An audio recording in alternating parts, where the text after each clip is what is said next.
الحمدللہ رب العالمین والصلاة والسلام علی سید الانبیاء والمرسلین اللہم صلی علی سیدنا و مولانا محمد وعلی آلہ واصحابہ وبارک وسلم وصلی علیہ۔ دنیا کے تمام دیکھنے والوں کو، تمام چاہنے والوں کو، تمام پیار کرنے والوں کو، اور جہاں جہاں تک اس وقت میری آواز کو سنا اور مجھے دیکھا جا رہا ہے، جنید اقبال کی جانب سے انتہائی محبت کے ساتھ السلام علیکم۔ ایک بار پھر ناظرین، آپ کو پر نور صبح نور کے ساتھ میں دل کی عطا گہرائیوں سے خوش آمدید کہتا ہوں۔ آئیے بلا توقف چلیں حضرت ابو انیس محمد برکت علی علیہ رحمہ کی تعلیف اسماء النبی کریم صلی اللہ علیہ وآلہ وسلم سے رسول اللہ صلی اللہ علیہ وآلہ وسلم کا ایک اسم مبارک پڑھنے اور سننے کی سعادت حاصل کرتے ہیں۔ سیدنا المبشر صلی اللہ علیہ وآلہ وسلم، ہمارے سردار، جنت کی خوشخبری سنانے والے، درود و سلام بھیجے اللہ آپ صلی اللہ علیہ وآلہ وسلم پر، آپ صلی اللہ علیہ وآلہ وسلم کے آل پاک پر اور صحابہ کرام رضوان اللہ تعالیٰ علیہم اجمعین پر۔ حضرت علی کرم اللہ وجہ الکریم سے مروی ہے کہ کریم صلی اللہ علیہ وآلہ وسلم نے ارشاد فرمایا کہ جنت میں ایسے محلات ہیں جن کے اندر کی سب چیزیں باہر سے نظر آتی ہیں۔ صحابہ نے عرض کیا کہ یا رسول اللہ صلی اللہ علیہ وآلہ وسلم، یہ محلات کن لوگوں کے لیے ہیں؟ تو حضور نبی کریم صلی اللہ علیہ وآلہ وسلم نے فرمایا کہ جو اچھی طرح بات کریں، غربا کو کھانا کھلائیں اور سلام کو عام کریں۔ ہمارے ساتھ ناظرین آپ یقیناً جڑے رہیں گے، اور آج آئیے ایک ایسی ممتاز بارگاہ میں چلتے ہیں کہ جن کی حیات طیبہ پڑھ کے صاحب عقل دنگ رہ جاتی ہے۔ ذہن میں رکھیے کہ یہ اللہ کا نظام ہے کہ وہ جسے چاہے مقام و مرتبے کا تاج پہناتے ہیں، جس کو چاہے اس کی دعا کی قبولیت کو یعنی تاج پہنا کر مقام و مرتبے کی اس کو عالی شان قبا عطا کر دے، جس کو چاہے اپنی بارگاہ کے لیے چن کر زمین و آسمان والوں میں مکرم فرما دے۔ مولا کائنات مولا علی کرم اللہ وجہ الکریم کا فرمان ہے کہ جو شخص اپنے آپ کو اپنے خالق حقیقی کے سپرد کر دیتا ہے، جو شخص اپنے آپ کو اپنے خالق حقیقی کے سپرد کر دیتا ہے، خالق کائنات دنیا کی ہر چیز کو اس انسان کے تابع فرما دیتا ہے۔ لہذا ناظرین، پہلی صدی ہجری میں تابعین کی حسین ترین جھرمٹ میں تصوف کی دنیا کی ایک ایسی ممتاز ہستی جو آسمان ولایت کے شاہکار ہیں، کاروان عشق و مستی کے قافلہ سالار ہیں، جو محبوب پروردگار ہیں، شمشاد شرف ولایت ہیں، سفینہ تحقیق و کرامت ہیں، پیکر جود و سخا ہیں، معدن وفا و صفا ہیں، آفتاب امت ہیں، جن و انس کی زینت ہیں، ارباب زہد و ورا کے سردار ہیں، کشور ولایت کے تاجدار ہیں، نقیب اہل محبت ہیں، عالم با عمل ہیں، جو فقر و فاقہ کی قبا پہنے، زہد و تقوی کا دامن تھامے، صوفیہ کی اول ترین صف میں کھڑے ہیں، جن کی ایک توبہ نے ان کو مقام و منزلت کی ان رفتوں پر پہنچایا جو رہتی دنیا تک تصوف کی شاہراہ کے مسافروں کے پیشوا بن گئے، جن کے علمی کاسے کو حضرت انس بن مالک رضی اللہ تعالیٰ عنہ نے بھرا، اور جن کے روحانی کاسے کو خواجہ حسن بصری رحمت اللہ علیہ نے سیراب کیا، اور جن کے مقام و مرتبے کو حضرت داتا گنج بخش علی حجویری رحمت اللہ علیہ نے تسلیم کیا۔ دنیا جنہیں انتہائی محبت سے سر جھکا کر حضرت مالک بن دینار رحمت اللہ علیہ کے نام سے پکارتی ہے، آج انہی کا ذکر پاک ہے۔ ناظرین کرام، حضرت مالک بن دینار رحمت اللہ علیہ ظاہری اعتبار سے تو غلام زادے تھے، لیکن باطنی دنیا کے جو بالتحقیق بادشاہ یعنی اہل تصوف کے عظیم مشائخ پر شمار ہوتے ہیں۔ آپ رحمت اللہ علیہ اپنے زمانے میں اپنی نظیر نہیں رکھتے تھے۔ آپ رحمت اللہ علیہ جہاں ایک طرف شیخ طریقت تھے تو وہیں دوسری طرف اپنے عہد کے عظیم ترین محدث بھی تھے، یعنی علمی مقام کا یہ عالم۔ حضرت امام نسائی رحمت اللہ علیہ آپ کو ثقہ قرار دیتے ہیں، اور ابن حبان نے آپ کا ثقہ راویوں میں ذکر کیا ہے۔ آپ کی روایت کردہ احادیث حسن کا درجہ رکھتی ہیں۔ آپ کی قناعت پسندی اور خودداری کا یہ عالم کہ اپنے ہاتھ کی کمائی کھاتے تھے۔ کتابت قرآنی آپ کا پیشہ تھا، آپ قرآن کریم کے ماہر زر نگاروں میں سے ایک تھے۔ آپ رحمت اللہ علیہ کو اللہ تبارک و تعالیٰ نے ظاہری حسن و جمال کے ساتھ ساتھ باطنی کمالات سے بھی خوب نوازا تھا، یعنی انابت اور رجوع اللہ آپ کا معمول تھا۔ نفس کے فریب پر خصوصی طور پر آپ رحمت اللہ علیہ کی نگاہ رہتی تھی کہ جیسے ہی نفس دنیاوی دکھاوے یا ریاکاری کی طرف مڑنے لگتا تھا تو آپ رحمت اللہ علیہ سے وہیں کچل دیا کرتے تھے۔ ایون دنیاوی لذتوں اور دنیا کو مکمل طور پہ آپ طلاق دے چکے تھے۔ یہی وجہ ہے ناظرین کہ بصرہ کی امیر ترین خاتون نے جب آپ رحمت اللہ علیہ کو پیغام نکاح بھیجا تو آپ نے اسے صرف اور صرف اس لیے قبول نہ فرمایا کہ آپ کو مال کی طلب نہ تھی۔ بارگاہ الہی میں ناظرین آپ رحمت اللہ علیہ بے انتہا مقبول ہیں، چونکہ ظاہر یہ آپ جانتے ہیں کہ یہ قدرت کا ایک میکانزم ہے کہ جب انسان اللہ تعالیٰ کی رضا میں راضی ہو کر اپنے آپ کو اللہ کی اطاعت میں مشغول کر لیتا ہے تو اللہ تبارک و تعالیٰ بھی ساری مخلوقات کو اس کی اطاعت میں لگا دیا کرتا ہے۔ لہذا حضرت مالک بن دینار رحمت اللہ علیہ کا یہی عالم تھا ناظرین کہ مخلوق خدا آپ رحمت اللہ علیہ کو جانتی بھی تھی اور آپ کو پہچانتی بھی تھی۔ خوف خدا کا اس حد تک غلبہ تھا آپ کی ذات پر کہ عذاب پر اگر کوئی آیت سماعت سے ٹکرا جائے تو آپ بے ہوش ہو جایا کرتے تھے، اور جب آپ ایاک نعبد و ایاک نستعین قرات کرتے تو مضطرب ہو کر رونے لگتے، اور عالم یہ ہوتا کہ آپ فرماتے کہ اگر یہ آیت قرآنی نہ ہوتی تو میں کبھی نہ پڑھتا، کیونکہ اس کا مفہوم ہے کہ اے اللہ میں تیری عبادت کرتا ہوں اور تجھ سے مدد مانگتا ہوں۔ حالانکہ ہم اپنے نفس کے ایسے پجاری ہیں کہ خدا کو چھوڑ کر دوسروں سے اعانت طلب کرتے ہیں، یہ آپ کی فلسفی تھی۔ ناظرین کرام، حضرت مالک بن دینار رحمۃ اللہ علیہ عجب سے بھی بہت زیادہ دور رہتے تھے، عاجزی اور انکساری کے بے انتہا پے کرتے۔ یہی وجہ ہے کہ ایک مرتبہ آپ رحمۃ اللہ علیہ نے فرمایا، اور جملہ سنیں صاحب، کہ اگر کوئی مسجد کے دروازے پر صدا لگائے کہ سب لوگوں میں بدترین کون ہے تو اسے مجھ سے زیادہ بدتر کوئی نہیں ملے گا۔ اس جملے کو سن کر عبداللہ ابن مبارک رحمۃ اللہ نے فرمایا کہ مالک بن دینار کی عظمت کا اندازہ صرف اسی قول سے لگایا جا سکتا ہے۔ حضرت مالک بن دینار رحمۃ اللہ علیہ کا فلسفہ یہ تھا ناظرین کہ عمل کے ناقبول ہونے کا خوف،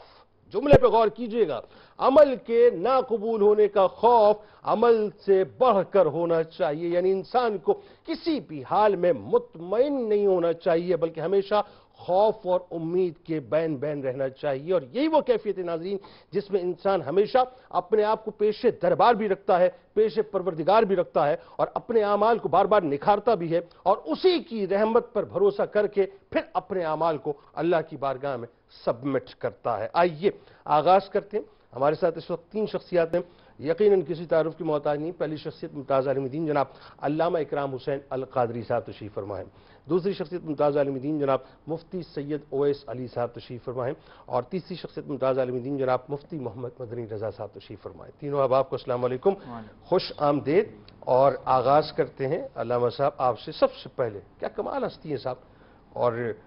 خاص طور پہ ان کا توبہ کا جو واقعہ ہے یہ بھی میرے رب کی سلیکشن ہے، جس کو چاہتا ہے 180 ڈگری پہ جو ہے ایک دم ہی جو ہے وہ یو ٹرن دلوا دیتا ہے۔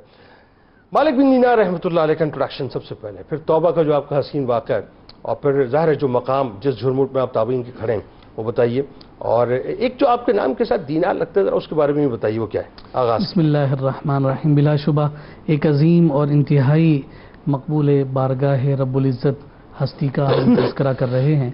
جن کا نام نامی اسم گرامی مالک ہے، اور آپ کی کنیت ابو یحییٰ ہے، اور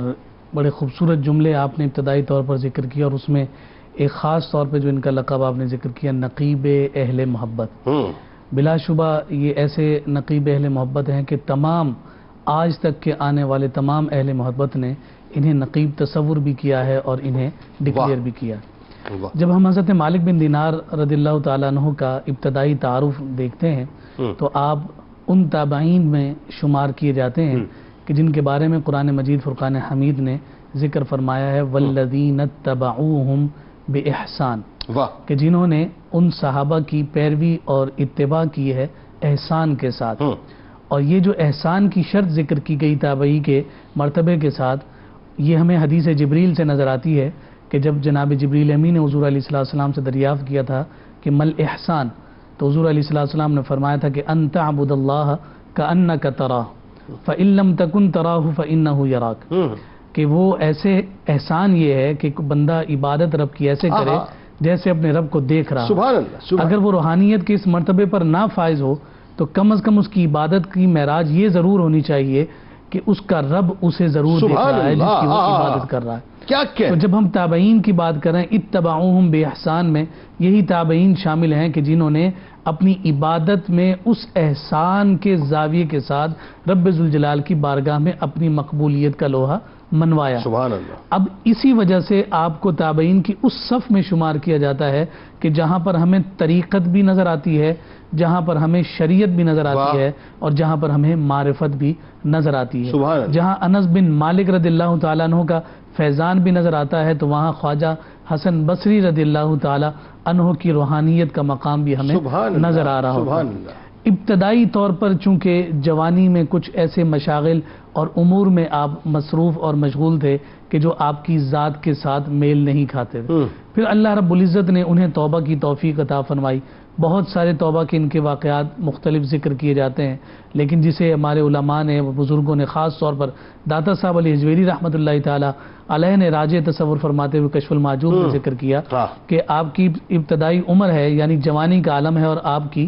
شہزادی اور آپ کی بیٹی کا انتقال ہوا کہ جو شیر خوار کیفیت تھی، یعنی 2 سال سے بھی ان کی کم عمر تھی، جو شہزادی جن کا انتقال کیا ہوا۔ آزمائش ہے۔ آپ نے خواب دیکھا، اور خواب یہ دیکھا کہ ایک بہت بڑا اژدہا ہے جو آپ کی جانب لپک رہا ہے اور آپ کو قابو کرنے کی کوشش کر رہا ہے۔ آپ اس کے خوف سے دوڑے چلے جا رہے ہیں، اور سامنے انہیں ایک بڑا خوبصورت اور حسین و جمیل چہرے والا فرد نظر آتا ہے، اور آپ اس سے مدد طلب کرتے ہیں۔ تو اس کے جواب میں وہ کہتے ہیں کہ اس اژدہا کا اثر جو ہے کافی زیادہ ہے، اور میں تمہیں اس سے بچا نہیں سکتا، لہٰذا کہیں اور ہی پناہ تلاش یعنی کرو۔ اس اژدہے کی طاقت زیادہ ہے، اژدہا زیادہ ہے۔ پھر دائیں بائیں ڈھونڈتے ڈھانڈتے آپ کو بالآخر اپنی وہی شہزادی نظر آئی کہ جو اس دنیا سے پردہ کر چکی۔ اچھا، کہتے ہیں کہ جیسے ہی میں نے اپنی میری بیٹی نے میرا ہاتھ تھاما، اژدہا غائب ہو گیا۔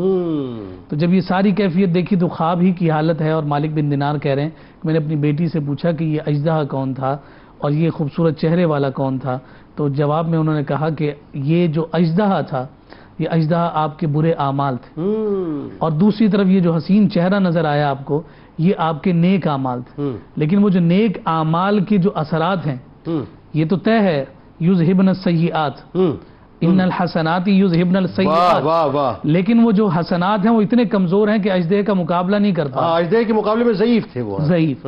تو پھر بچی نے یہ تلاوت کی آیت الم یأن للذین آمنوا ان تخشع قلوبہم لذکر اللہ، کہ ایمان والوں پر کیا اب وہ آن اور وہ لمحہ نہیں آیا ہے کہ ان کے سامنے اللہ کا ذکر کیا جائے اور ان کے دل لرز جائیں۔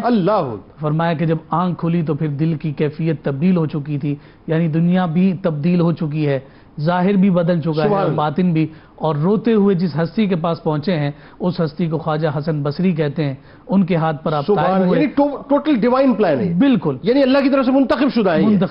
اور پھر اس کے بعد ان کی زندگی میں ایسی تبدیلی آئی کہ آپ نے پھر یوں سمجھے کہ اسلام کے اخلاقیات پر جو کام کیا، جو موریلٹیز جو ہر آپ کو نظام حیات میں نظر آئیں گے، اسلام کے نظام حیات پر جب آپ نے کام کیا تو پھر آج مالک بن دینار ہمیں سامنے نظر آ رہا ہے۔ اچھا، تابعین کی جماعت میں پہلی صف میں آپ تشریف فرما، بالکل، دینار کا بھی تو بتائیں پہلے۔ ہاں، وہ بات عرض کرنا چاہوں، اب یہ دیکھیے اب روحانیت کے درجات بلند ہو رہے ہیں، اور پھر اس میں ہمیں سلوک بھی نظر آ رہا ہے، مجاہدہ بھی نظر آ رہا ہے، مراقبہ بھی نظر آ رہا ہے، اور ساتھ مکاشفات بھی نظر آ رہے ہیں۔ جناب، کشتی پر آپ سوار جا رہے ہیں، اور ملاح آپ سے جو ہے وہ سواری جو آپ کر رہے ہیں اس کا کرایہ مانگتا ہے، تو آپ جواب میں کہتے ہیں میرے پاس کرایہ نہیں، تو کرایہ نہ دینے کی وجہ سے اس ملاح نے آپ کو زد و کوب کیا، تشدد کا نشانہ بنایا، آپ بے ہوش ہو گئے۔ اب جب دوبارہ ہوش آیا تو اس نے پھر دوبارہ ڈیمانڈ کی کرایہ کی، تو آپ نے جواب میں کہا کہ میرے پاس نہیں ہے، تو اس نے کہا کہ اگر نہیں دو گے تو تمہیں پانی میں پھینک دوں گا۔ اتنا کہنا تھا کہ اسی پانی میں سے مچھلیاں نکلی ہیں اور ان کے منہ میں دینار تھے، اور آپ نے ایک مچھلی سے دینار لے کر اس ملاح کو دے دیا۔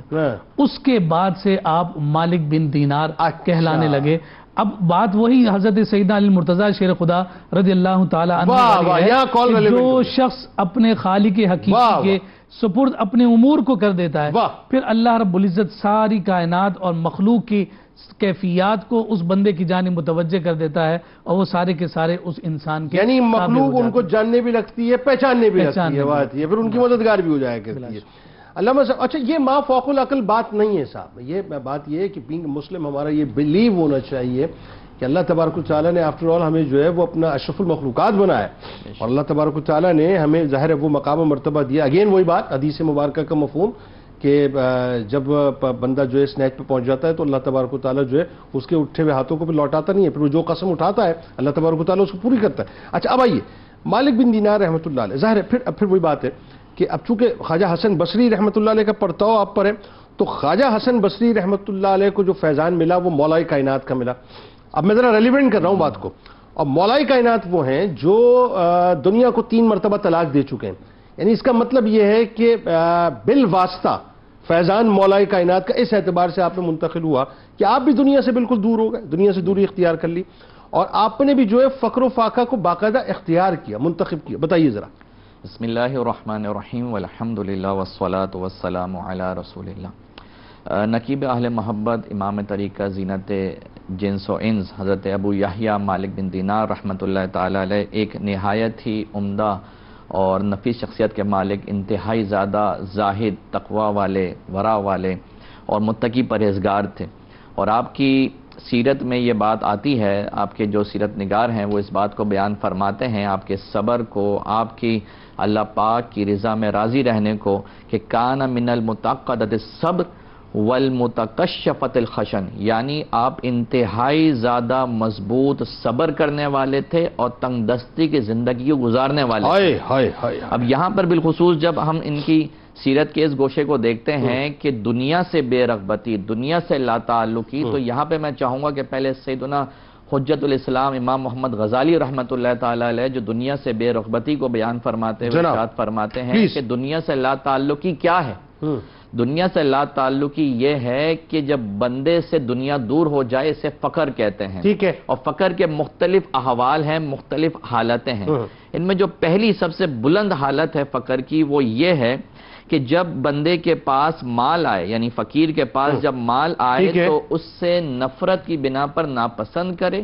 اس سے راہ فرار اختیار کرے، اور پھر وہ چاہے کہ اس جو مشغولیت اس مال کی بنا پر دنیا میں ہو رہی ہے تو اس مشغولیت سے بھی وہ راہ فرار اختیار کرے۔ یعنی کہنے کا مقصد یہ ہے کہ جب وہ مال سے نفرت کرتا ہو، اس کے مال کے آنے سے اس کو تکلیف ہوتی ہو اور اسے مشغولیت سے وہ راہ فرار اختیار کرتا ہو، تو فرمایا یہ فقر کا وہ درجہ ہے جسے زہد کہا جاتا ہے، اور یہ سب سے بلند اور پایا درجہ، اعلیٰ درجہ ہے، اور اس کے صفت کے حامل شخص کو زاہد کہتے ہیں۔ اب جب یہ تعریف اور یہ تفسیر ہم نے جان لی، تو اب آئیے حضرت سلیمان تیمی کے اس قول پر کہ آپ یہ فرماتے ہیں کہ ما ادرکت ازہد زاہدا من مالک بن دینار، فرمایا کہ میں نے مالک بن دینار سے بڑھ کر کسی کو زاہد نہ پایا۔ جو دنیا سے بے رغبت شخص میں نے دیکھا، میں نے جو دنیا سے بے رغبت شخص سب سے بڑا دیکھا، وہ کوئی اور نہیں، وہ مالک بن دینار۔ یہاں ذرا ایک کلیریفیکیشن بہت ضروری ہے، اور مجھے ذرا بتائیے، ایک بہت باریک سی لکیر ہے رہبانیت میں اور دنیا سے دور ہونے میں، اور یہ جو لکیر ہے اس کو سمجھنا اور سمجھانا بہت ضروری ہے۔ جیسے مولا کائنات نے فرمایا کہ دنیا میں ایسے رہو کہ جیسے کشتی سمندر پہ رہتی ہے، پانی میں رہتی ہے، کہ اگر وہ پانی کشتی میں آ جائے تو پھر ظاہر ہے کشتی جو ہے غرق ہو جائے۔ تو ذرا اس ڈفرنس کو بھی واضح کر دیجئے کہ یہ امپریشن نہ جائے کہ دنیا سے دوری کا مطلب جو ہے رہبانیت اختیار کرنا ہے، سارے رشتوں کو چھوڑ دینا ہے۔ بالکل ایسا ہی ہے، اور یہاں پہ میں چاہوں گا کہ مولا علی کا آپ نے ذکر کیا، تو زوجہ مولا علی کا جو لقب ہے اس کے ضمن میں چاہوں گا اس کی وضاحت کروں کہ زوجہ مولا علی جناب سیدہ پاک کا لقب کیا ہے؟ بطول۔ بطول کون ہے؟ بطول وہ ذات جو دنیا میں رہ کر دنیا کی علائشوں سے منزہ اور پاک و صفا ہو۔ تو یہ وہ فیضان جو وہاں سے ہوتا ہوا یہاں پر آ رہا ہے، دنیا کی علائشوں سے دور رہتے ہوئے، دنیا میں رہتے ہوئے دنیا کی علائشوں سے محفوظ اور منزہ ہو، تو یہ وہ فیضان ہوتا ہوا یہاں آ رہا ہے کہ جب بندہ دنیا میں تو ہو، دنیاوی کاموں میں مشغولیت بھی ہو، لیکن وہ دنیاوی مشغولیت اس کو رب تعالیٰ سے غافل نہ کرتی ہو۔ جب اس انداز سے بندہ زندگی گزارتا ہے تو وہ مالک بن دینار بنتا ہے۔ اور پھر جب ان کی دنیا سے بے رغبتی کو ہم دیکھتے ہیں تو ایک بڑا انوکھا واقعہ ہمیں نظر آتا ہے۔ وہ واقعہ کیا ہے؟ واقعہ یہ ہے کہ عمومی طور پر لوگ جو دنیا دار قسم کے ہوتے ہیں وہ چاہتے ہیں کسی ویل آف پرسنالٹی یا ویل آف کوئی لیڈی ہو، ان سے ہم شادی کریں تاکہ ہمارا سٹیٹس بلند ہو، کسی مال دولت والی عورت سے نکاح کریں تاکہ ہمارا سٹیٹس ہی بلند ہو، سوسائٹی میں نام حاصل ہو۔ آج کل مختصر ترین راستہ لوگوں نے یہی اختیار کیا ہوا ہے۔ تو وہاں بھی ہوا یہ کہ بصرہ میں ایک آدمی جو امیر ترین آدمی تھا وہ فوت ہو گیا، اور اس کی اکلوتی بیٹی تھی، اور اکلوتی بیٹی خوب مال و دولت کے ساتھ وراثت اس کو ملی تھی۔ تو اس نے یہ خواہش ظاہر کی کہ وہ مالک بن دینار سے نکاح کرے تاکہ جو ہے وہ دینی کام بھی ہو جائے اور دنیاوی کام بھی اس کے ہو جائیں۔ تو اس سلسلے میں اس نے حضرت ثابت بنانی رحمۃ اللہ تعالیٰ کے ذریعے نکاح کا پیغام پہنچایا۔ تو جب نکاح کا پیغام پہنچتا ہے حضرت مالک بن دینار رحمۃ اللہ تعالیٰ علیہ کو، تو وہ یہ بات بیان فرماتے ہیں کہ میں تو دنیا کو طلاق دے چکا ہوں، اور چونکہ عورت بھی دنیا کا ہی حصہ ہے، لہٰذا میں اس سے کیسے نکاح کر سکتا ہوں کہ جس کو میں پہلے ہی طلاق دے چکا ہوں۔ یعنی اندازہ کیجئے کہ وہ جو مال و متاع آپ کو اس عورت سے نکاح کی صورت میں ملنے والا تھا، آپ نے یکسر اس کو ٹھکرا دیا، اس سے کوئی رغبت نہ تھی، کوئی رغبت نہیں تھی۔ اچھا یہ بنیادی طور پہ کب ہوتا ہے؟ یہ جب ظاہر یہ ایک آرگومنٹ ہے نا، اس آرگومنٹ کے پیچھے بھی ایک یوں سمجھ لیجئے کہ بات ہے کہ ہر بات ایک دلیل مانگتی ہے۔ تو مجھے سمجھ یہ آتا ہے کہ یہ اس وقت ہوتا ہے کہ جب انسان کے سامنے ایک پورا یوں کہہ لیجئے کہ دنیا کی اسکرین بڑی یوں سے 70 mm پہ سمجھ لیجئے کہ چل رہی ہوتی ہے، اور اس کے سامنے دنیا کی جو حقیقت ہے وہ مکمل طور پہ واضح ہوتی ہے، اور اس کے بھی یوں کہہ لیجئے کہ اپنا کہیں بیک اسٹیج پہ جو ہے وہی دیکھ رہا ہوتا ہے وہ آدمی کہ یہاں پہ جو ہے اگر میں نے ذرا سی بھی گڑبڑ کی تو اللہ کی جو پکڑ ہے وہ بڑی شدید ہے. یعنی وہ جو خوف خدا کا عنصر ہے بنیادی طور پہ وہ اس کے لاشعوری طور پہ پیوست ہوتا ہے اس کے اندر، جو اس کے تحت شعور میں کہیں نہ کہیں موجود ہوتا ہے. آپ کی ہستی کا بھی یہی معاملہ تھا کہ خوف خدا آپ پہ جو ہے بہت غالب تھا. ذرا بتائیے کیا تھا؟ دوسرا اگین وہی بات ہے، جب انسان اس حقیقت کو پہنچ جاتا ہے تو انسان بہت ڈاؤن ٹو ارتھ ہو جاتا ہے، عاجزی کا پیکر ہو جاتا ہے، اور جب وہ ظاہر ہے اللہ کی بارگاہ میں گرتا ہے تو اللہ تعالیٰ جو ہے پھر اسے دنیا کے سامنے جو ہے بلند مقام کر دیتا ہے. بتائیے ذرا. بسم اللہ الرحمن الرحیم. دیکھیں خوف خدا جو ہے نا یہ ایک کیفیت ہے، اور یہ کیفیت اسی وقت طاری ہوتی ہے کہ جب انسان کا یقین پختہ ہو. اگر یقین کے اندر کمی ہوتی ہے تو پھر وہ کیفیت اس انداز سے طاری نہیں ہو پاتی. اب چونکہ یہ قلبی کیفیت ہے نا تو انسان کے ظاہری اعمال اس بات پر دلیل بنتے ہیں کہ اس کے اندر اس کیفیت کی شدت کتنی ہے. اب جیسے مثال کے طور پر ایک بات تو آپ نے ذکر کی کہ دنیا سے بے رغبتی، یہ اس کیفیت کے اظہار پر دلیل تھی، اس کیفیت کی موجودگی پہ دلیل تھی. اسی طریقے سے آپ کے قول کے اندر، آپ کے فعل کے اندر ہمیں یہ بات ملتی ہے کہ جب آپ کے سامنے کوئی عذاب کی بات کا تذکرہ ہو آپ اس سے جو ہے وہ گھبرا جایا کرتے تھے، اور ایک دم آپ کے اوپر ایک کیفیت طاری ہوتی تھی، حتیٰ کہ آپ بے ہوش ہو جاتے. جیسا کہ ہمیں ایک واقعہ ملتا ہے، حضرت ہشام بن حسان کہتے ہیں کہ میں اور مالک بن دینار ایک مرتبہ حضرت خواجہ حسن بصری رحمۃ اللہ تعالیٰ علیہ کی بارگاہ میں حاضر ہوئے. اچھا. تو وہاں پر تلاوت کرنے والے نے سورہ طور کی ایک آیت کی تلاوت فرمائی کہ ان عذاب ربک لواقع، کہ بے شک تمہارے رب کا عذاب جو ہے وہ ضرور واقع ہوگا، ما لہ من دافع، اور وہ ایسا عذاب ہوگا کہ اس کو کوئی دور کرنے والا نہیں ہوگا. اب وہی بات آتی ہے کہ یہاں پر جب آپ نے آیت سنی وہاں پر آپ کے یقین کا درجہ، آپ کے جو کیفیت تھی وہ انتہائی طور پر جو ہے وہ مضطرب ہو گئی. خواجہ حسن بصری رحمۃ اللہ تعالیٰ علیہ اور آپ کے رفقا بھی رو رہے ہیں، اور یہاں پر مالک بن دینار کے اوپر ایسی کیفیت طاری ہوتی ہے کہ آپ بے ہوشی کے عالم میں چلے جاتے ہیں، اور آپ خوف خدا کے اس عالم میں مستغرق ہو جاتے ہیں کہ یہاں پہ ہمیں ایک دلیل مل جاتی ہے کہ آپ کی ذات میں خوف خدا بدرجہ اتم پایا جاتا تھا. اسی طریقے سے ایک مرتبہ آپ حج پر جا رہے تھے تو حضرت سلمان کہتے ہیں کہ میں حضرت مالک بن دینار کے ساتھ جب حج پر گیا تو جب تلبیہ پڑھنے کا موقع آیا نا تو اس وقت حضرت مالک بن دینار جو ہے وہ بے ہوش ہو گئے. جب آپ کو ہوش آیا تو پھر میں نے ان سے پوچھا کہ حضور کیا ماجرا تھا کہ آپ نے تلبیہ پڑھی بے ہوش ہو گئے؟ تو انہوں نے عرض کی کہ میں نے تو یہ اللہ کی بارگاہ میں دعا کی تھی لبیک اللہم لبیک، کہ اے رب میں حاضر ہوں، اے میرے رب میں حاضر ہوں. کہیں ایسا نہ ہو کہ میرے رب کی طرف سے جواب آ جائے کہ لا لبیک ہم تیرے لیے حاضر نہیں. اللہ اکبر. یہ کیفیت آپ کے اوپر طاری ہوئی اور اس وجہ سے پھر آپ بے ہوشی کے عالم میں چلے گئے. اسی طریقے سے ایک اور واقعہ ہمیں ملتا ہے کہ آپ یہ اکثر کہا کرتے تھے کہ ہم اللہ کی بارگاہ میں یہ التجا تو کرتے ہیں ایاک نعبد و ایاک نستعین. اللہ اکبر. اگر یہ قرآن کا حصہ نہ ہوتی نا تو میں کبھی بھی اس کو نہ پڑھتا، کیونکہ ایاک نعبد و ایاک نستعین کا مطلب یہ ہے کہ اے اللہ ہم تیری ہی عبادت کرتے ہیں، تجھی سے مدد طلب کرتے ہیں. یہ قرآن میں تو اللہ نے ہمیں یہ تعلیم دی ہے کہ ہم یہ کہیں، لیکن ہماری حالت یہ ہے کہ ہم اپنے نفس کی ایسی زبردست پیروی کرتے ہیں کہ نفس کی اتباع میں ہم کسی اور سے مدد طلب کر رہے ہوتے ہیں اور اللہ تعالیٰ کی طرف توجہ نہیں ہوتی. اور آپ یہ دیکھیے اس ایک جملے میں آپ نے پوری ہیومن سائیکی جو ہے بیان کر دی ہے. بالکل. ظاہر تو یہی کہتے ہیں لیکن حقیقت میں لاشعوری طور پہ جو ہے ہمارے اندر جو ہے وہ اور بھی آسرے موجود ہوتے ہیں. جب تک ہم بے آسرا نہ ہو جائیں نا صاحب، لا نہ کہتے ہیں مکمل طور پہ، تب تک جو ہے وہ معاملہ بنتا نہیں. ہماری کیفیت یہ ہوتی ہے کہ ہم عمومی طور پر مسبب الاسباب کی طرف توجہ کرنے کی وجہ اسباب پر متوجہ ہوتے ہیں. اسباب ختم ہو جاتے ہیں نا تو ہم مایوسی کے گہرے سمندر میں چلے جاتے ہیں. حالانکہ ان کا عالم یہ تھا کہ وہ اللہ تبارک و تعالیٰ پر کامل توجہ کرنے والے تھے، پھر بھی یہ کہتے تھے کہ ہم اللہ تبارک و تعالیٰ پر جیسا بھروسہ کرنا چاہیے نا ویسا بھروسہ نہیں کرتے. پھر اس کے بعد یہ تو سارے آپ کے کمالات ہیں، خوف خدا بھی ہے، آپ کا ایک انداز بھی ہے، لیکن اس کے باوجود عاجزی کا عالم یہ ہے کہ آپ جب پوری رات عبادت کر رہے تھے تو آپ کی صاحبزادی نے آپ سے عرض کی کہ حضور تھوڑا آرام بھی کر لیں. تو آپ نے سامنے سے جواباً ارشاد فرمایا کہ کیسے ہو سکتا ہے کہ میں اللہ تبارک و تعالیٰ کا خوف بھی رکھوں اور پھر میں سو جاؤں تو کہیں ایسا نہ ہو کہ اللہ تعالیٰ کی طرف سے جو دولت سعادت ملنے والی ہے وہ مجھ سے دور ہو جائے، میں اس سے محروم رہ جاؤں. تو لوگوں نے آپ سے اس کا مطلب پوچھا کہ اس کا مطلب کیا ہے؟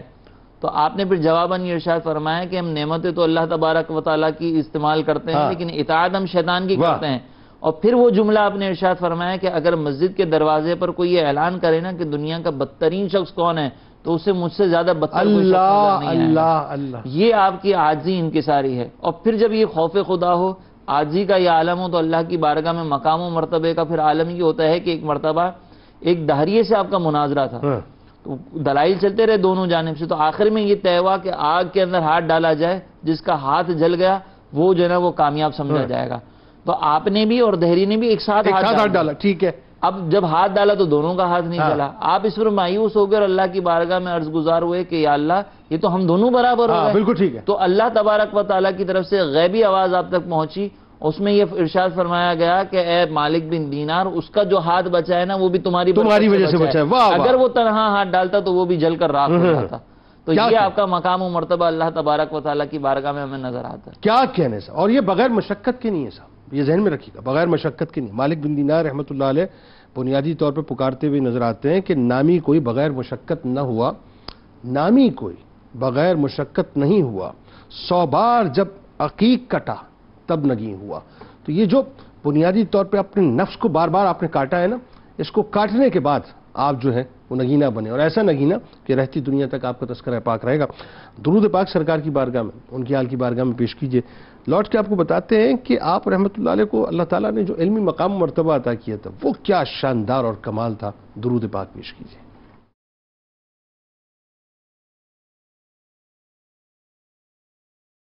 جناب ایک بار پھر میں آپ کو خوش آمدید کہتا ہوں۔ تابعین کے آسمان پر انتہائی تابناک اور روشن ستارے حضرت مالک بن دینار رحمۃ اللہ علیہ کی بارگاہ میں احمدیہ عقیدت پیش کر رہے ہیں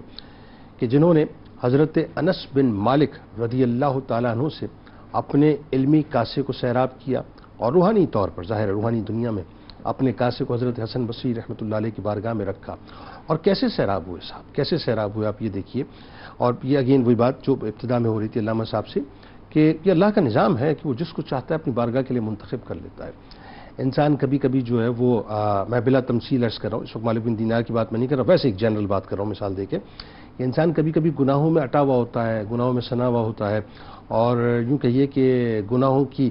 شاہراہ کے اوپر جو ہے وہ اپنا 120 کلومیٹر پر آور کے حساب سے یا 160 کلومیٹر پر آور کے حساب سے جو ہے وہ اپنی گاڑی کو ایکسلریٹ کر رہا ہوتا ہے۔ کبھی کبھی ایسا ہوتا ہے کہ وہ اس کا اندازہ ہی نہیں ہوتا صاحب کہ وہ ان پگڈنڈیوں کے اوپر چل رہا ہوتا ہے کہ جہاں پر گناہوں کی خاردار جھاڑیاں اس کے دامن کو صرف تار تار نہیں کر دیتی ہیں بلکہ اس کے وجود کو بھی اندر باہر سے مکمل طور پہ زخمی کر دیتی ہیں، اور اس کو پتہ ہی نہیں ہوتا صاحب کہ وہ زخموں سے چور چور ہوتا ہے، لیکن گناہوں کی لذت اس کو اس حد تک امیون کر دیتی ہے، یوں کہہ لیجئے۔ جیسے وہ عموماً ہوتا ہے نا کہ وہ اپنا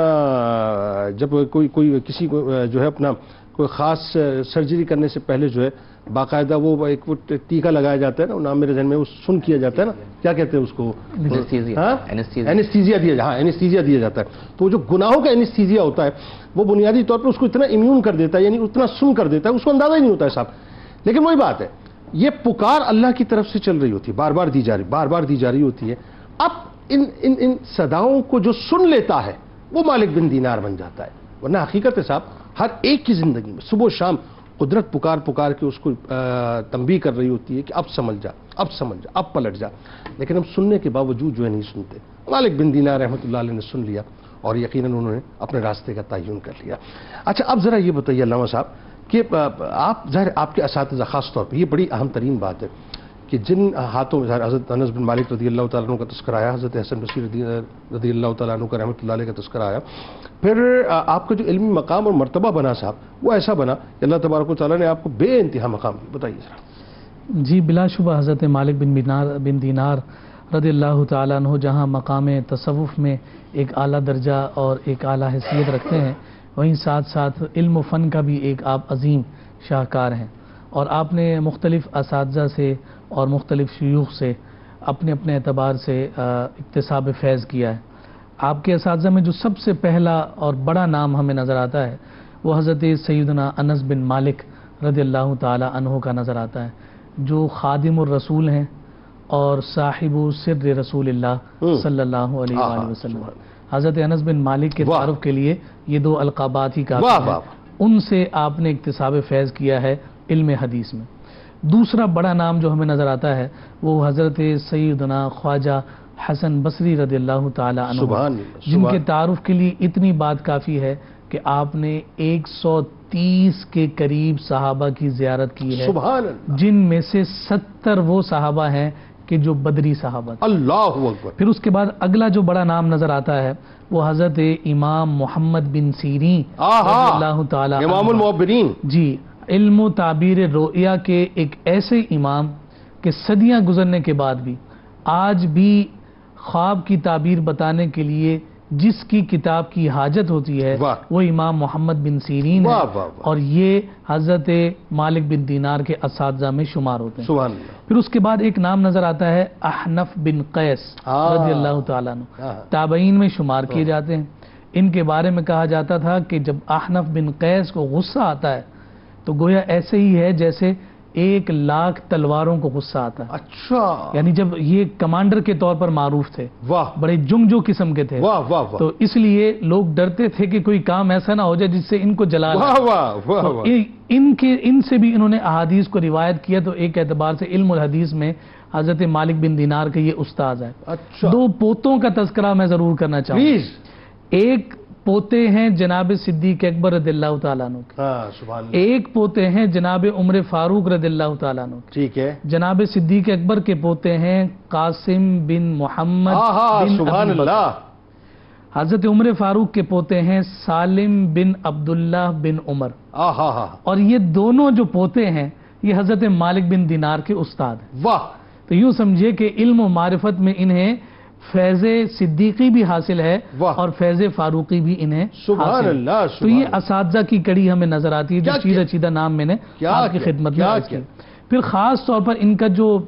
رغبت تھی، ان کا جو شغف تھا وہ حدیث کے ساتھ تھا، حدیث کی سماعت اور حدیث سے اپنے آپ کو جوڑنے کے حوالے سے یہ معروف رہے، اور آپ نے انہی اساتذہ سے اکتساب کیا اور پھر ساتھ ساتھ ان سے مرویات کو بھی لیا۔ اور یہ سارے جتنے نام میں نے لیے یہ سارے کے سارے ایسے بھی ہیں کہ جن سے آپ نے روایات کو اخذ کیا۔ دیگر ناموں میں ہمیں جناب اکرمہ بھی نظر آتے ہیں، حضرت عطا بن ابی رباح رضی اللہ تعالی عنہ بھی نظر آتے ہیں، ابو فراس عبداللہ بن غالب رضی اللہ تعالی عنہ بھی نظر آتے ہیں جن سے انہوں نے مرویات لی اور روایت کی ہیں احادیث۔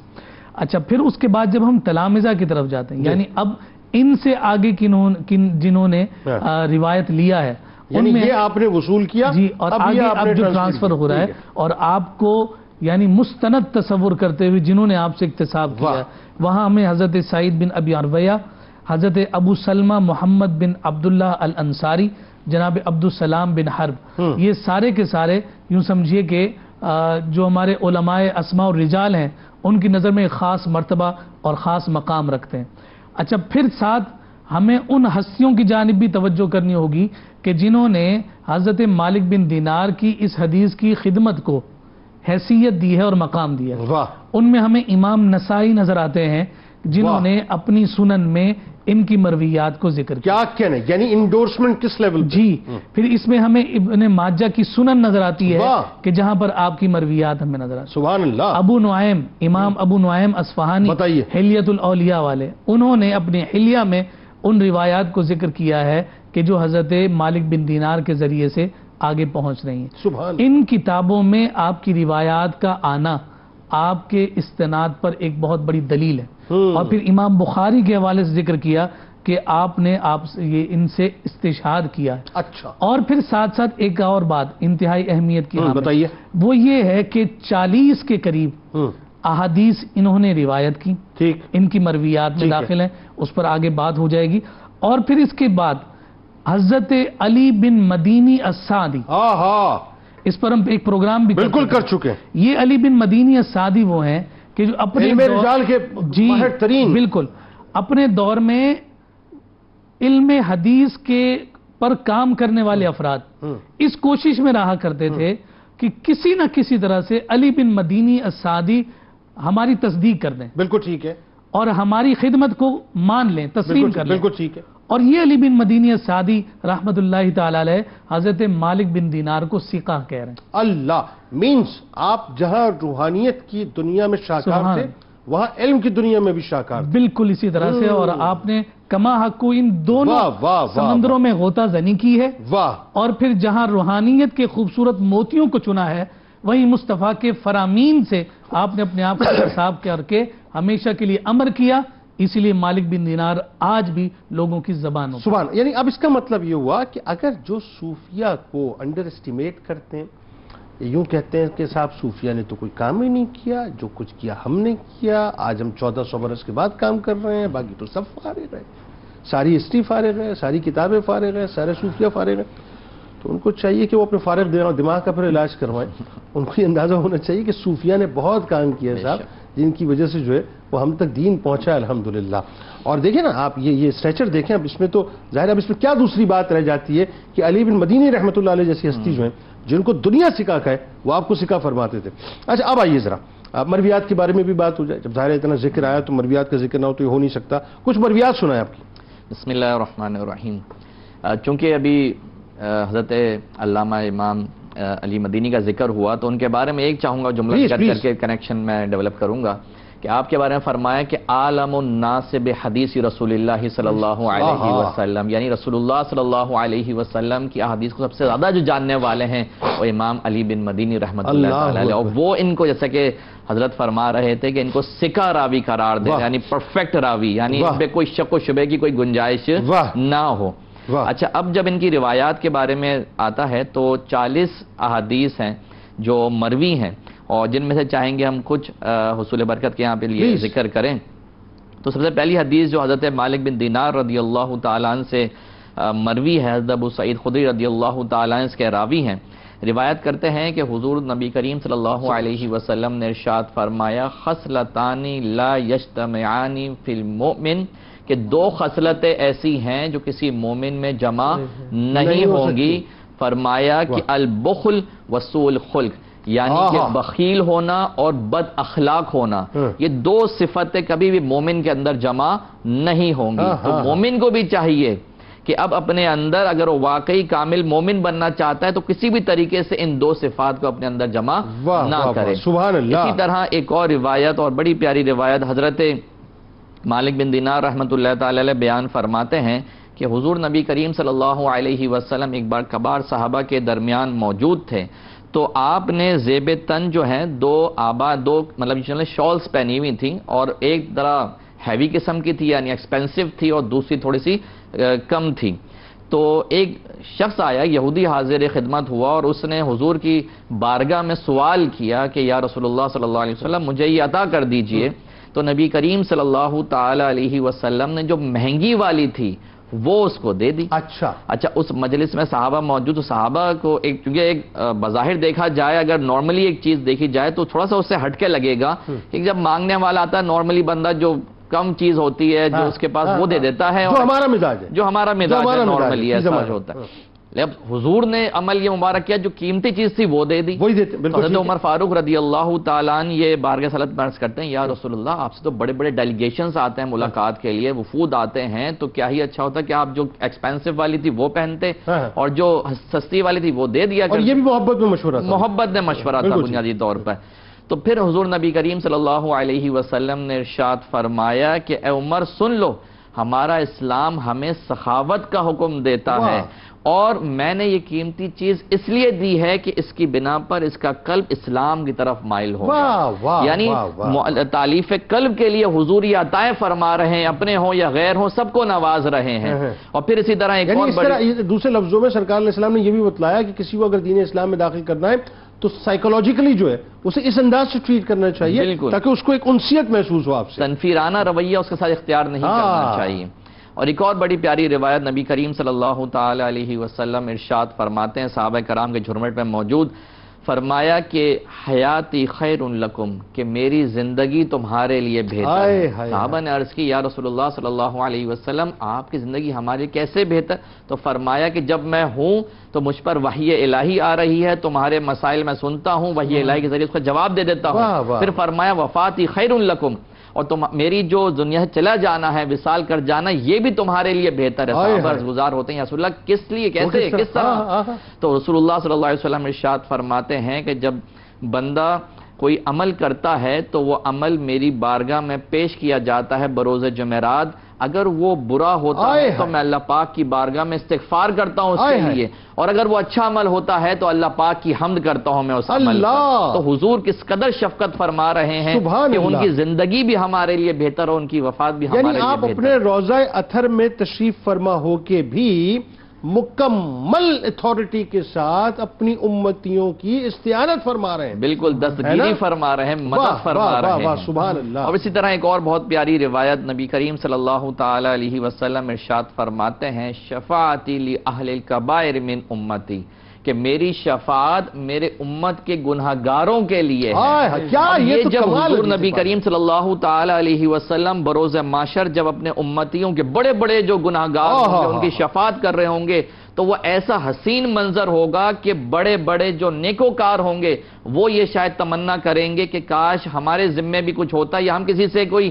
گناہ لے لیتے, اور پھر اس گناہ کے صدقے میں, اس گناہ کی بات جو ہماری شفاعت ہوتی ہے اور شفاعت صدقے میں ہم داخل جنت ہوتے. اسی کی منظر کشی سرکار اعلی حضرت رحمت اللہ تعالی علیہ نے فرمایا کیا ہی ذوق ازا شفاعت ہے تمہاری, واہ واہ قرض لیتی ہے گناہ پرہیزگاری, واہ واہ. تو حضور جان عالم علیہ السلام اپنے امتیوں کی شفاعت فرمائیں گے. اور پھر ایک اور روایت,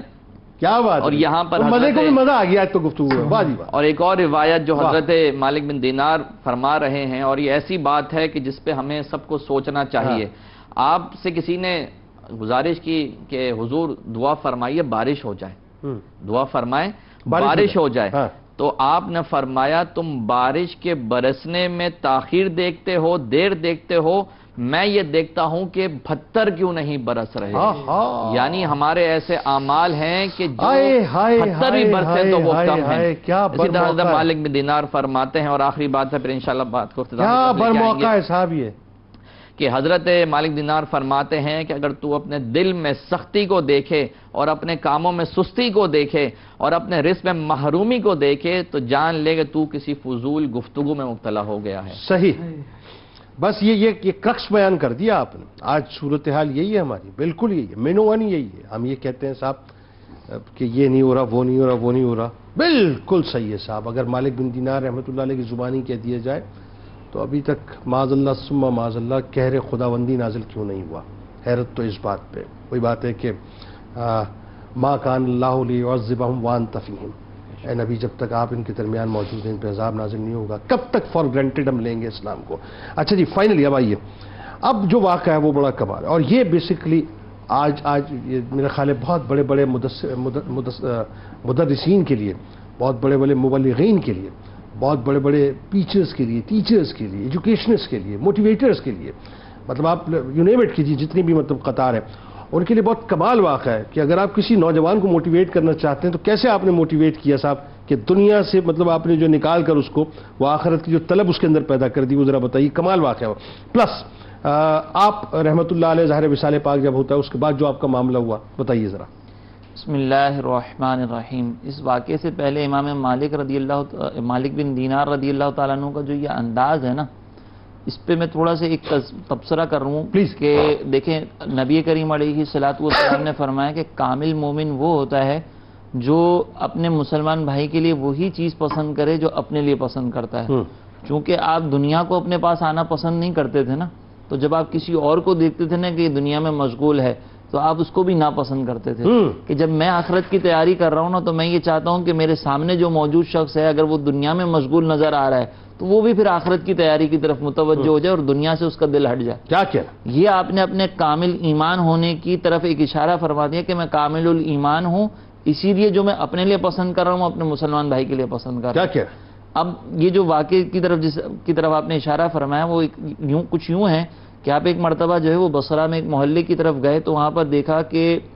ایک نوجوان جو ہے وہ اپنے گھر کو تعمیر کرنے میں مشغول ہے, اور بڑی جو نا وہ انٹرسٹ کے ساتھ جو ہے وہ مزدوروں کو مستریوں کو آرڈرز دے رہا ہے کہ بھئی یہ چیز اس طریقے سے ہونی چاہیے. یعنی سمجھ لیں کہ پورے پراپر طریقے سے جو وہ گائیڈ لائن دی جا رہی ہے. جیسے آج آپ کوئی گھر لیتے ہیں اور اس کو بنانے میں انٹیریئر ڈیکوریٹرز کو باقاعدہ ملایا جاتا ہے, پوری 3D تیار ہوتی ہے ہمارے جدید دور کے حساب سے. وہ اس نے اپنے ذہن کی 3D جو ہے وہ مستریوں کو سمجھنے فراہم کر رہا تھا. اب جب آپ نے دیکھا نا کہ وہ اتنا انٹرسٹ لے کر اس کے اندر مشغول ہے تو آپ نے اپنے ساتھی سے حضرت اپنے جو ساتھ تھے جعفر بن سلیمان رضی اللہ تعالیٰ عنہ، ان سے کہا کہ مجھے اس شخص کے اوپر رحم آ رہا ہے کہ یہ دنیاوی محل بنانے کے اندر انتہائی مشغول ہو گیا ہے، تو آؤ اس کو جا کر سمجھاتے ہیں۔ جب آپ اس کے پاس گئے، اس کو سلام کیا تو اس نے پہچانا نہیں پہلے، پھر آپ نے اپنا تعارف کروایا۔ اب جیسے ہی تعارف کروایا نا تو وہ نوجوان آپ سے متاثر ہوا اور عرض کرنے لگا اور آپ سے آنے کا مقصد پوچھا۔ تو پھر آپ نے جو ہے وہ اس سے کہا کہ اگر تم مجھے اس گھر پہ جو مال خرچ کر رہے ہو اس کی اگر مالیت بتا دو کہ کتنی رقم اس کے اوپر خرچ کرو گے، تو اس نے سامنے سے کہا کہ تقریباً 1 لاکھ درہم خرچ کرنے کا میرا ارادہ ہے۔ تو اب آپ نے جو ہے وہ جیسے ہی اس کے اوپر بات ذکر کی نا تو آپ نے کہا کہ اگر تم یہ 1 لاکھ درہم مجھے دو نا تو میں تمہیں اس سے زیادہ عالیشان گھر کی محل کی جو ہے وہ گارنٹی دوں گا۔ اچھا ٹھیک ہے۔ اب وہ گھر ایسا ہوگا کہ جس کے پتھر جو ہے وہ سرخ یاقوت کے ہوں گے، اور اس کو جو ہے وہ وہاں پر صرف تمہیں گھر نہیں ملے گا بلکہ خادم بھی ملیں گے جو تمہاری خدمت کریں گے، اور وہ کسی مزدور نے نہیں بنایا ہوگا، وہ اللہ تعالیٰ کے کن کی برکت سے بنا ہوا ہوگا۔ سبحان اللہ۔ تو جب آپ نے یہ بات کہی نا تو پورا پروٹوکول کے ساتھ ایک محل آپ کو ملے گا۔ ہاں، اور پھر فرمایا کہ اس میں ہو سکتا ہے تمہیں زیادہ بھی مل جائے۔ اچھا ٹھیک ہے۔ تو اب جب آپ نے اس سے یہ بات کہی نا تو اس نے کہا مجھے 1 رات کا موقع دیں، میں سوچ کر آپ کو بتاتا ہوں۔ اوکے۔ اب ادھر وہ نوجوان سوچنے کے لیے گیا، ادھر مالک بن دینار جو ہے وہ رات بھر سوچتے رہے اور اس کے لیے دعا کرتے رہے کہ کاش یہ نوجوان مائل ہو جائے، کاش یہ جب مائل ہو جائے۔ پھر اگلے روز جب آپ اس مقام کی طرف واپس چلے تو دیکھا کہ دروازے پر ہی وہ نوجوان منتظر ہے اور آپ سے عرض کرنے لگا کہ حضور آپ کو رات والی بات یاد ہے جو کل آپ نے مجھ سے کہی تھی؟ میں تیار ہوں اس کے لیے، یہ لے میری جمع پونجی اور یہ لے کتاب اور قلم اور آپ مجھے لکھ کر دے دیں۔ یہاں پر آپ نے جب کتاب و قلم لیا تو اس پر لکھ کر دیا بسم اللہ الرحمن الرحیم، مالک بن دینار جو ہے وہ اس فلاں بن فلاں کے لیے اس گھر کا اس محل کا ضامن ہے جو اللہ تبارک و تعالیٰ سے خرید رہا ہے، اور اللہ تعالیٰ اتنا بڑا تیقن ہے مالک بن دینار کا اپنے رب کے اوپر اس معاملے میں۔ یہی میں عرض کرنے لگا تھا کہ یہاں پر آپ دیکھیں کہ یہ کانفیڈنس کیسا ہے کہ یہ آپ کو معلوم ہے کہ میں نے اللہ رب العزت کی بارگاہ میں جو حسن ظن قائم رکھا ہوا ہے نا انشاءاللہ اللہ تبارک و تعالیٰ مجھے اس حسن ظن کی تحریر آپ نے لکھ کے دے دی، وہ تحریر لکھ کر آپ نے دی۔ ٹھیک ہے۔ اور ابھی 40 روز ہی گزرے تھے کہ آپ نماز فجر کے لیے جب مسجد میں گئے نا تو وہاں پر محراب پر آپ کی ایک کاغذ پہ نظر پڑی، اور یہ کاغذ وہی والا کاغذ تھا جو آپ نے اس نوجوان کو دیا تھا، اور اس کی پشت پر جو ایک وہ تحریر لکھی ہوئی تھی کہ اب مالک بن دینار جو ہے وہ اس ضمانت سے بری ذمہ ہو چکا، اللہ، کیونکہ ہم نے اس نوجوان کو وہ گھر عطا کر دیا، وہ مکان عطا کر دیا جس کی ضمانت مالک بن دینار نے لی۔ واہ سبحان اللہ۔ جب آپ نے وہ تحریر دیکھی تو آپ وہ فوراً اس کو اٹھایا اور اس نوجوان کے گھر کی طرف چل دیے۔ وہاں پر جا کر جب ماجرا پوچھا تو بتایا گیا کہ اب وہ شخص جو دنیا سے کوچ کر نوجوان چلا گیا۔ اور پھر جب وہاں پہ کچھ غسال صاحب کی ملاقات ہوئی تو اس غسال نے کہا کہ مجھے اس نوجوان نے وصیت کی تھی کہ جب میرا انتقال ہو تو ایک کاغذ مجھے دیا تھا اور کہا تھا کہ یہ تحریر جو ہے وہ میرے ساتھ دفنا دیجیے گا۔ تو مالک بن دینار نے وہ کاغذ اس غسال کو دکھایا، کہا کہ یہی تو نہیں تھا، تو وہ غسال بھی حیران ہو گیا کہ یہ تو وہی تحریر ہے جو میں نے قبر میں تدفین کی تھی جس کی۔ تو یہاں سے اندازہ ہوتا ہے کہ مالک بن دینار نے ادھر گارنٹی لی اور وہاں اللہ تبارک و تعالیٰ نے اس نوجوان کی بخشش کروا دی۔ اچھا، یہ صحیح احادیث سے، قرآن پاک کی آیات سے، یہ جو ساری ٹرانزیکشن آپ بتا رہے ہیں نا، یہ تجارت ہے نا اللہ سے، ایک سودے بازی ہے، تو یہ ساری پروون ہے، اس میں کوئی دوسری رائے نہیں ہے، یہاں خرچ کرو وہاں لے لو، یہاں خرچ کرو وہاں لے لو، یہاں مطلب لگاؤ وہاں جو ہے مطلب آپ کو 100 گنا مل جائے گا، بلکہ اس میں تو شاید یہ بھی ضمانت تھی کہ صرف ایک محل نہیں، ہم نے تو کئی محل اس کو عطا کر دیے ہیں، 70 گنا زیادہ۔ یہ تو صرف ہمیں دکھانے کے لیے بنیادی طور پہ واقعہ جو ہے اشکار کر دیا کہ ہم عقلی طور پہ بھی اس بات کو تسلیم کر لیں۔ فائنلی آپ کا وصال پاک ہو گیا، کیا معاملہ؟ اچھا، پھر اس کے بعد جب مالک بن دینار جب اس دنیا سے رخصت ہوتا ہے نا تو آپ کے وصال کے بارے میں مختلف اقوال ہیں، لیکن آپ کا بہرحال جو وصال ہے وہ 14 صفر کو ہوا صحیح روایت کے مطابق۔ اس میں پھر آپ کو کسی بزرگ نے آپ کے وصال کے بعد پوچھا، خواب میں دیکھا اور پوچھا کہ آپ کے ساتھ اللہ تبارک و تعالیٰ نے کیا ماجرا فرمایا؟ تو انہوں نے کہا میرے سارے گناہوں کے باوجود اللہ تبارک و تعالیٰ نے مجھے اپنا دیدار کروایا، کیونکہ میرا یہ حسن ظن تھا کہ اللہ تبارک و تعالیٰ مجھے بخش دے گا، تو میرے حسن ظن کی وجہ سے اللہ نے بخش۔ یہ ہے ساری بات۔ بہت شکریہ آپ تینوں احباب کا، آپ تشریف لائے۔ اللہ تعالیٰ سے دعا ہے کہ کل بروز محشر حضرت مالک بن دینار رحمۃ اللہ علیہ کا صدقہ ذکر کرنے والوں سننے والوں کا عطا فرمائے۔ کرکس کیا ہے صاحب؟ کرکس اس پوری گفتگو کا یہ ہے کہ مٹا دے اپنی ہستی کو اگر کچھ مرتبہ چاہیے، مٹا دے اپنی ہستی کو اگر کچھ مرتبہ چاہیے کہ دانا خاک میں مل کر گل و گلزار ہوتا ہے۔ اپنے آپ کو مٹا دیجیے صاحب، فنا فی اللہ کر دیجئے، فنا فی رسول کر دیجئے، پھر دیکھیے اللہ تعالیٰ آپ کو کیا مراتب عطا کرے گا۔ کتاب الشفا، سکون قلب کا وظیفہ، کہ جو شخص ہر روز نماز فجر کے بعد ایک بار سورہ آل عمران پڑھنے کا معمول بناتا ہے تو اسے سکون قلب نصیب ہوتا ہے، ذہنی پریشانی دور ہوتی ہے اور رزق میں برکت ہوتی ہے۔ حضرت علی کرم اللہ وجہہ الکریم کا کمال قول مبارک ہے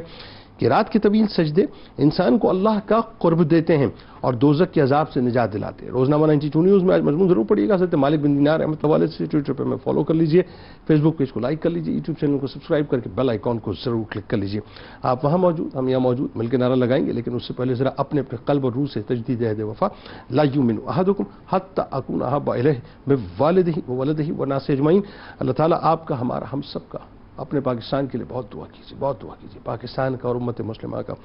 حامی و ناصر۔ بہت برے حالات ہیں صاحب، اللہ تعالیٰ ہم سب پر اپنا خاص فضل و کرم فرمائے، آمین۔ پاکستان کا مطلب کیا؟ لا الہ الا اللہ محمد رسول اللہ صلی اللہ علیہ وآلہ وسلم۔